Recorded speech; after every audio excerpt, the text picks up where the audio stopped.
Охрид станува туристичко Елдорадо, а Македонија златна земја во која преку ноќ се обогатуваат луѓе кои, изигрувајќи го законот за туризам, на своја рака организираат патувања не само во внатрешноста на државава, туку и надвор од неа. Се организираат верски патувања, ученички, фолклорни, па дури и пензионерски екскурзии.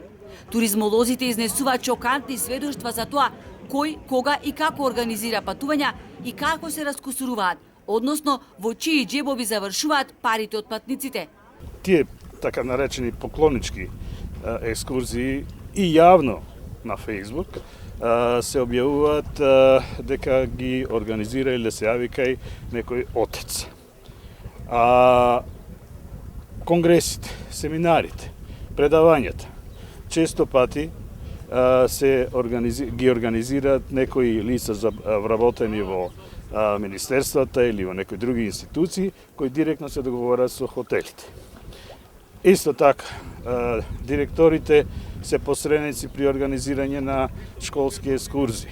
Немојте вие да организирате туристичка или поклоничка група надвор од Македонија, а да немате лиценца и на граница да не ве праша никој како излегуваат група, преку која агенција група.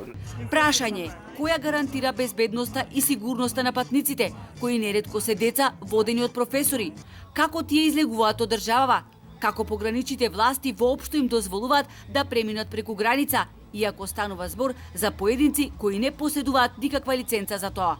Се наплаќа директно на организаторите, се наплаќа кај професорите, се наплаќа на други места, така што тука се соочуваме со еден голем проблем кој долги години трае и никако да се реши.